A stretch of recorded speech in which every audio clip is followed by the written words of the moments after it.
Hey everyone, welcome back to Black Girl This, Black Woman That, a A&B conversation. You're sitting here with Bernie and Aliyah Simone. Yes. I'm excited to have this conversation. Me too. So I'm going to jump into it. But first, we love praise and worship music. Do. If you can list 3 songs that speaks to where you are now, how you're feeling, what will the songs be? 3? Ooh, that's hard. But I'll say You Keep Your Promise by Isaac Tarver. I Don't Know / Good Memory by Enrique Holmes, and The Call, You've Been Graced by Rich Tolbert. Nice. I need all 3 of those. They're amazing. I feel like they all kind of tie into each other, basically talking about like, yes, you're going to suffer. Yes, you're going to go through process. Yes, you're going to go through all these things. The burden is heavy. The burden is hard. Nothing in life is easy. Everything great must go through process. Baby. But even though you don't know what God is doing, you're a little bit confused, just know that he's a promise-keeping God, and everything he said he's going to do. Amen. And yeah. Amen. So all 3 of those, I feel like I rotate them like every day, all day. And I'm always stealing songs. Take them. I put them up for people to take. I'm like, I'm going to scoop this right off. Take them. Right off your page. If I had to list 3 songs, my 3 songs would be The Wind of God by Vashawn Mitchell, Who Can Stand, Henrique Holmes and Tasha Cobbs, and He Loves Me by Yael Hilton. Mm-hmm. And it just speaks to the all-being of God. His promises, he's going to come through, all that. Love that. And it's on repeat, just like yours, because it reassures. It's like you're going to get through no matter what, because at the end of the day, that's what he promised us. It's not going to be easy, but it's going to be worth it. So with that being said, I'm excited. Oh, yes. I'm excited to have this conversation because it's no secret. I think you are an amazing person. And being able to stand back and see how you have flourished since your youth up until now, I want to dig into the evolution of your passions. And I put an S at the end of that because I'm pretty sure there's more than one. It's like you're all these colors wrapped up in one ball. So I wouldn't necessarily say let's prioritize, but I want to work back. So where Aliyah is now with her passion, what is she doing? How is she going forth in it? What does that look like? So we're talking about now. Currently, I am going through a process of leadership development. With that, it's schooling, being able to keep myself in a community of people in the space that I desire to be in ministry. And when I say ministry, I don't mean in the pulpit. I mean as in the corporate side of ministry, handling the administrative things, stuff of that nature. So I'm in the process of doing that, but also finding who Aliyah is as the leader, because leadership is a very broad title, and I'm trying to find where exactly I fit, if that makes sense. So that goes into me being developed and putting myself in spaces to be developed as a leader. Currently in school for my PhD. Wait, say that again. In school for my PhD. Dr. Johnson. Dr. Johnson's on the way. At the Chicago School of Professional Psychology in Chicago, where I'm able to really study the different types of leadership styles and then factor in which one satisfies who I am or satisfies with me per se. You kind of tapped in, when we had a conversation prior to this, you tapped in on what your process was to enter into your doctorate program. Can you just share that? Because I feel like they don't know you're a force to be reckoned with. And so when you stood before them, explained to them what you wanted to do and just their reactions. So when so part of the process is, of course, you have to apply first. And with applying, it's an application process. With that, you also have to visit the school, meet with people, pretty much try to not sell your idea to them, but try to sell it out enough where they're like, oh, we want you here. So in conversation with different people at my school, they were all just like, you want to study, you want to research, you want to talk about what? And they were kind of like, I don't know if that's going to be possible because there's not much research or much writing or much things about that is going to be enough for you to develop, writing from it or research from it. And I was like, it's fine. I got this. I got this. Don't worry about it. And I'm not going to lie. In those conversations, I started to get a little, weary and a little like, maybe I should backtrack and take something else or take a different route. Still do leadership, but not so much ministry. And I was just like, every time I tried to like, maneuver or change something, it's like God was giving me a sign that like, no, I gave it to you. This is what I said. And don't worry what they say, because you're going to be proof that with me, it's possible. Amen. You don't need no reading. You don't need no research. That's why I'm putting you there. You're going to create it. You are the research. So later on, when somebody else decides they want to take up the same thing, it's like, you can use me. Poke my brain. Pick my brain. Yes, ma'am. Can you go a little more into detail on what your study will consist of? Without saying too much, because it's still in the process of trying to be, put together in a way that makes sense. What I really am focusing on is how to help, leaders in the church world, I should say, like faith-based organizations, be able to engage better with their audience, engage better with their community, but not just engage them, but keep them. Yeah. Because I feel like a lot of times in ministry, not just ministry, faith-based organizations, period, we do a good job at getting people, but we don't do a good job at keeping them. Yeah. So my hope is to help and come up with some type of blueprint that helps other leaders not only engage their community and engage their audience, but keep them. Yeah. And keep them enough where they want to, support the vision and bring what they bring to the table as well. Right. And I think that is so important because, like you said, we bring in the people, but they don't always stay. And so from that, would you consider your passion with that, what would you label it? Ministry leadership? It is ministry leadership, but in a sense it's more of, ministry leadership. I feel like we have development in a sense, innovation, things of that nature, like community engagement, like that. Okay. So, one, I love that, because we need more of it, because it's super important. Another thing is, when you were considering doing your research in that specific study, why were you so sure?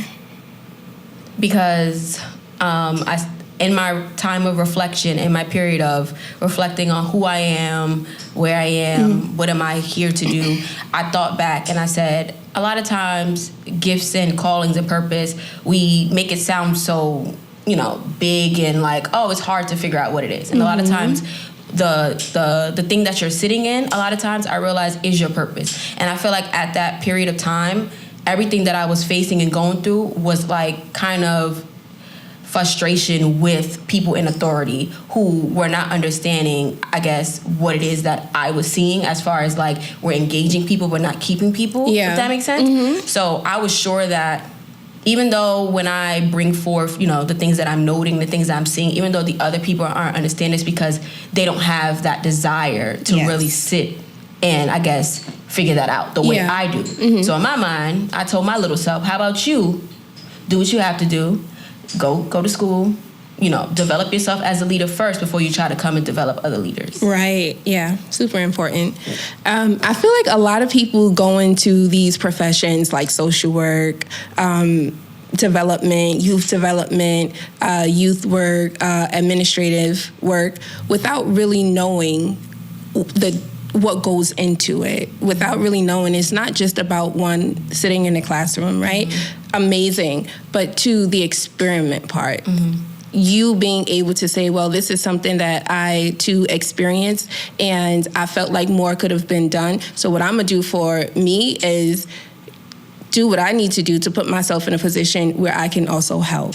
I feel like a lot of people don't do that. And the fact that you're doing that, it speaks volume, because it's like, not only did you take the time out to sit back, and you said reflect, not only did you take the time to sit back and reflect, but you also came up with a plan to do.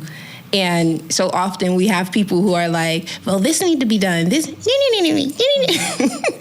But don't do anything. And a lot of frustration comes out of when people are just sitting back and saying, well, I want this and I want that, but not necessarily taking the steps to do the work.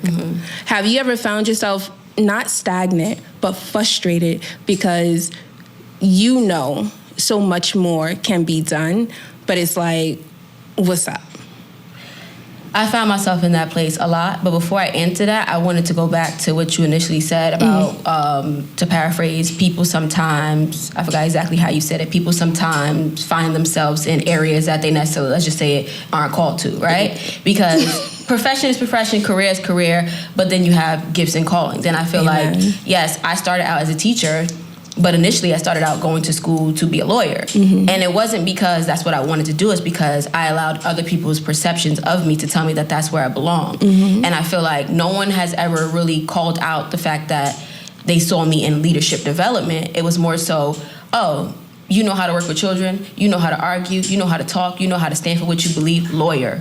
So I feel like I took that time to really allow my experiences to really make up or guide me in a way where it showed me where I should go and the direction I belong in. Love that. If that makes sense. It makes a lot of sense. Yeah, so again, that comes out of you really reflecting and deciding what it is that you want for yourself, but also where do you see yourself without allowing other people to tell you where you belong. Because that is the most frustrating. I can say this again when it comes to ministry. Like I said, I want to do leadership and help develop leaders in a ministry sense.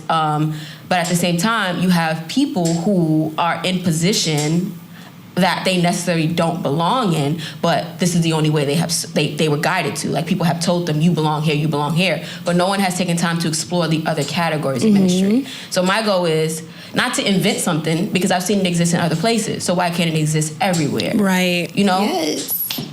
Yeah. So you touched on something. You have mentioned how other people's perception almost guided you into something that you felt like necessarily wasn't something that you were into. And it caused me to waste a lot of time. So because I listened to other people tell me where I belong. I think I was like by 4 or 5, I knew I wanted to be a teacher. I'm 4 years old. Okay, sure. By that age, you kind of have a sense of what you enjoy and what you like. Yeah. But I didn't even know what it meant to be a teacher. I didn't even know what came with that. I just went with it because in my room, I like to play school and house. Yeah. But of course, you go to daycare, so you saw that. So it wasn't necessarily that that's what I wanted to do because I wasn't old enough to have experience to know exactly what I wanted to do. Yeah. But because people kept putting that in me, I grew older, and I just kept telling myself, you're going to be a teacher. You're going to be a teacher. And I'm not saying I wasted time going that route because at the end of the day, no matter what career you choose, no matter what profession you choose, you're still a teacher in some sort. So I still want to teach, but in a different way. Right. Amen. And I think that speaks to us realizing how much power our words have, especially to young people.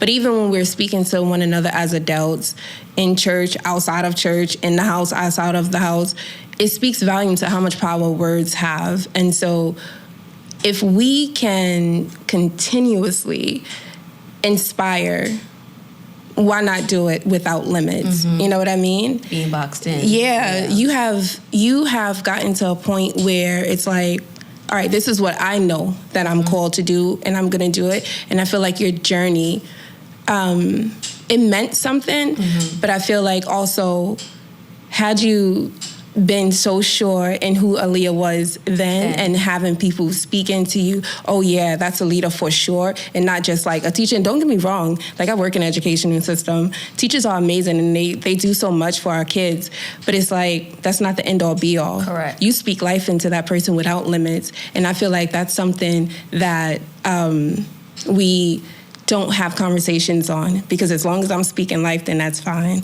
Or as long as I'm not backlashing someone, then it's fine. No, you speak life without limits. So now my question to you is, what about your journey you can say are we spoke about lovely lessons.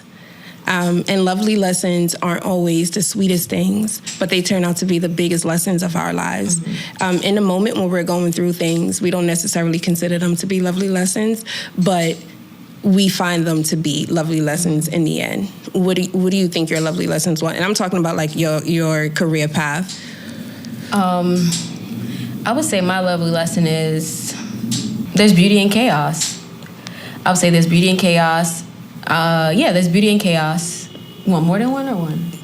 No, that's perfect. Beauty in chaos. I say, there's beauty in chaos. Break that down though. Oh, so I can say, as far as me, I would say my journey to where I am now has been the most chaotic journey I've ever experienced in my life.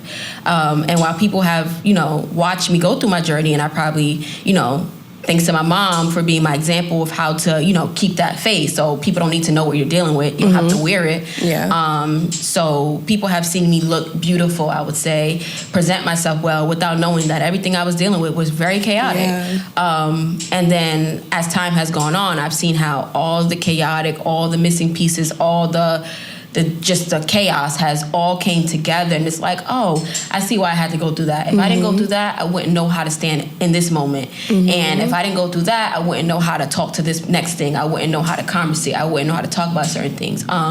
So in a sense, it's been beauty and chaos, because at the end result is beautiful. But in order to get to that part, I had to go through the chaos. Yes. So yeah. And it doesn't always feel good. It's uncomfortable. So uncomfortable, and it gets lonely. It's very lonely. You could be around hundreds of people and still feel like you're by yourself, and feel like, does anybody understand what I'm dealing with? Yep. Like, check in on your beautiful friends. Checking on them strong friends too. Don't let the lipstick fool you, honey. Exactly. Don't let the dress fool you, because it's real. And I think we overlook that. We look past that. So you just recently lost your dad. And when we were talking, I feel like when you started out with explaining where you were mentally, emotionally around your dad's death, I feel like that's when you kind of noticed certain things, like the veil was lifted and you started to see things. Has there ever been a time where you felt like you wouldn't find beauty in your chaos, or even after? April 2nd, 2024, when I lost my father. Just to speak a little bit about that journey, because that was a journey in itself. Again, beauty and chaos. The season where everybody probably thought would be the most ugliest, the hardest, the most chaotic, the most wildest. How is she gonna get up again? How is she gonna face life? Even things that I thought to myself, but everything I dealt with in that moment was actually opposite. That was probably the most hurtful but beautiful journey I've ever been on. It's when I was able to learn the most about myself. And it's hot. I was able to really learn the most about myself. It was like a time where I was supposed to be down, but I was probably experiencing the most joy ever. And in that moment, I learned that even though you're in a season that people assume should be, I guess, sorrowful and, full of mourning, you can still have joy. Like joy and grief they coexist. You can have both. So let's backtrack. So losing my dad was tough for me, because I remember before I lost my dad, the week before is when I visited my school. So I went to Chicago, and I remember being on the phone with my dad, like, Dad, and he was upset with me because I didn't tell him I was going. Because one thing about my dad, if I told him something, you didn't know which way he was coming. So I wasn't too sure if he was going to be like, oh, yes, I'm so happy for you. He was going to be like, you going back to school again? And not in a way where it was like, I don't want you to go to school again, but more like rest. He was always pushing me to rest. And I just feel like the type of person I am, I know I need to rest, but I feel like if I rest or I take a break, I might not go back. So I feel like I got to keep going, keep that momentum. So I remember talking to my dad and like, oh, Dad, yeah, I'm in Chicago. And he's like, Chicago? And I'm like, oh, yeah, I was going to tell you. I forgot. I had to come to my school to handle the last portion of my application for my doctorate. He's like, oh. And then he just, we're going back and forth. And I'm not going to lie, the conversation was not what I expected. It was emotional. And I remember saying, after talking to him, I remember looking to the sky and saying, God, you got to do something, because now I'm stuck. You told me to go to Chicago. You told me this. You told me that. You sent people, unknown people, unfamiliar people to come and confirm that I heard you right. And I took that, I took that risk and I took that leap and I did what I had to do to put myself in that room. And then I'm like, but my dad. And then my dad is like, but you're going to leave me? And I think that was the moment where I was like, oh, wait, I want to go to Chicago. I know I belong in Chicago, but I can't leave my father. And I'm like, God, you got to do something. And I remember coming back, and a week later, I lost my father. And in that moment, I felt guilty, because I was like, did my words cause this to happen? Did God hear me right? When I said you had to do something, that's not what I was talking about. But fast forward, I realized that losing my dad, hardest thing ever. But in it, had I not went through that, I wouldn't be in the space I am in now. I wouldn't have the flexibility and the time to actually do what I'm doing now. And I realized with God is like, he knows I love my dad. He knows how much I want my dad here. But he also is like, Aliyah, but I've called you to a thing. And what I'm not going to sit here and do is allow a person to make you, go back and forth with what I told you. And if this type of situation is causing you to reject or neglect the fact that I told you a thing, then this is when I'm going to step in and I'm going to do exactly what you asked me to do. You asked me to do something, and I did something. I made space. It might not have looked the way you wanted it, but I honored your request. And I was like, okay, cool. And I kind of came to resolve with it. Like, yes, I miss my dad, but at the same time, I understand that it's bigger than that, right? Yes. And I guess that goes to like, how the church people say, people don't belong to us. They're only on loan. But I'm grateful that in those moments, me and my dad had conversations where it wasn't that he didn't want me to go after my dreams. Yeah. He just wanted to make sure I was well enough to do it. Yes, that kind of reminds me. I have put on it's been 26 years since my mom have passed. 26 years, January 13th, I think. And I have put on Instagram. God knew exactly what he was doing, because if my mom was still here, she would be my only friend. Like, if my mom was still here, I wouldn't be the social person that I am. Like, when I tell you I was a mama's girl, like up on it. Don't take me away from my mom. To the point where it's like, I don't want to go to school. I want to stay with my mom all day. Like, this is what we're going to do. And I feel like everything, when I say everything, God allows everything to happen for a reason, and he gives us specific reasons, because your reason in your process may not be the same for your brother or your mom. Like, their reason may be different, and the same for me. Like, my reason for my mom not being here may not be the same reason for my other siblings. And so it just speaks to how you are able to piece it together and still have that peace of mind that he promises us. So it's like, God literally showed up. Like, I don't even ask God, sorry, not to cut you, I don't even ask God, like, why anymore. I just, every morning I'm like, it had to happen this way. Had it not, who's to say what I would have done? Yes. How many opportunities I would have been like, no, I can't, I have to. Because anybody that knows me knows, if you invite me somewhere, it has to work out, meaning it has to align with my dad's schedule, And I guess that goes to me being the caregiver, right? So anybody that knows me, if my dad has a doctor's appointment, that comes first. So I guess, that goes back to beauty and chaos. Had I not, I guess, in a sense, lost my dad, even though I didn't want to lose my dad, let me be clear. Even though I lost him, I guess the beauty of it is the opportunities that I was able to take without having to think back on responsibilities that I had as a caregiver as well. Yeah. No, that makes a lot of sense, because it's like, why not think of it that way? Because if you don't, then you're bound to be in sorrow. Like, you're bound to live in grief, sadness. No, you have to look at it in a sense where it's like, God, I see you. And God, exactly. And God is not a God of sorrow or darkness, right? Like, peace, sound mind, blessings, progress, breakthrough. Like, that's the God that we serve. Correct. Yeah. Preach. So, yes, thank you for sharing that. It's just, thank you. So during the situation of dealing with your dad, schooling, all of that going on, would you have considered that to be the start of your shedding process? Yes, I would say I definitely think that was the start of my shedding process. And to say a little bit more, I would say, in those moments, they seem so overwhelming, so just all over the place. I felt so stagnant. I felt like my relationship with God was stagnant. But I realized that in those moments, he was there the most. And he was really carrying me through, and he was my faith in God, and my connection with him and my relationship with him was the foundation for all the uncertainty I was dealing with. It just didn't look the way I wanted it, so I took that as him not being there. But I would say, that was the beginning of my shedding process. At one point, did you actually say, all right, God, I need you? I think when I had to make a decision whether I was going to go or stay. Okay. And during that time, I feel like we think we have to commune with God one way. There are so many ways that you can commune with God. What was one way that you communed with him? every morning on my way to work on the train. So let me just say, I'm not the type to get up in the morning, lay on my face, get on my knees at 5 o'clock, cry out with a scarf over my head. That's not me. I get in the shower, I play my music, I get myself together, because I first feel like you can't just go before, like, even though people say you can go before God anyway, I feel like you cannot. I need to prepare myself mentally, make sure I am in the right space, because I don't want to go before him, even though they say come as you, no, I like to go before him, you know, very with manners, very humble, very cutesy, very demure. I do it respectfully, right? So I feel like for me, I needed to do my morning routine first, and then my commute to work, I would open my note section, and that would be my time. And I would just literally commune with him and write exactly how I'm feeling.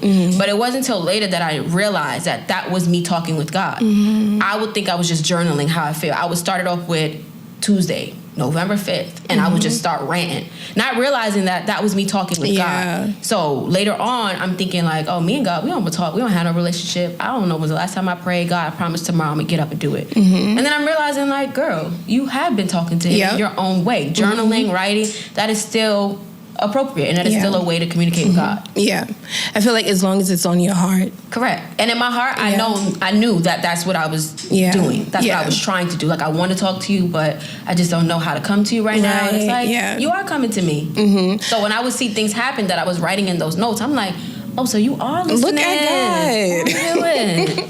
It's funny because I had a conversation with my little sister. She's reading the 1 year Holy Bible, and she was asking me, she's like, do you think if I write my prayers down, God will hear me? And I'm like, is what you're writing on your heart? That's where you are right now. Yeah. Absolutely, he will definitely hear you. And she's like, well, can you give me some scriptures? I said, there is Google. Go do that research yourself. I think it just looks different for everyone. And it's like where you are, no, come as you are isn't in the Bible. But what that means is give God your heart as it is. Burden, heavy, whatever, sorrowful. Come unto me, all ye who are heavy. Amen. So that's what it is. And so if, like, for me, not all the time. I will be on my knees calling out to God. Sometimes it's me walking to the bus or walking to the train station like, listen, God, I need you to show up today because the way that I woke up. Talking to him while I'm going to get my iced coffee.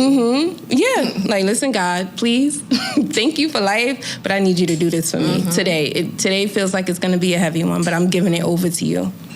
Change it, please. And I could you not my day, give it to him and he'll do what he do with it. Yeah, and I understand, like, growing up in church, they teach you, you know, they give you the whole, the acronym and all that, A and C and T. And I love all that, but I feel like you have to mature to that level. Yes. So I feel like hearing people say, oh, pray in this order, make sure you give him thanks first, make sure you talk to him first, make sure you adore him, let him know how beautiful he is and how he smells good and all that. Yeah, that's great, but I feel like when you are immature in your faith, kind of just starting out, you really not thinking about all that. Go to your father as is. Go as is. Like, when I go to my mother, I address her as my mom, but I'm not going, Mom, I love you so much. You are the most wonderful mom. No, Mom, I am in a hole right now and I need your help. You know? So when I go to God, it's like, God, I ain't gonna hold you. This is what's before me. Like, you know, you have your time, and I still respect him as God, who he is, and what he's done in my life. But I talk to him according to where I am. And I feel like that's what he calls us to do. Be honest. Be honest. Yeah, he don't want you coming to him all fluffed up and fake. He don't respect that because it's not you. It's not like, from your heart. It's just you doing it because that's what people say you are supposed to do, and then you expect him to just. Here you go, because you came before me. No, honey. And the last thing I want is to get before the throne and he'd be like, I don't know you. I don't even know you. What you mean? I said the acronyms. Right. I don't know you.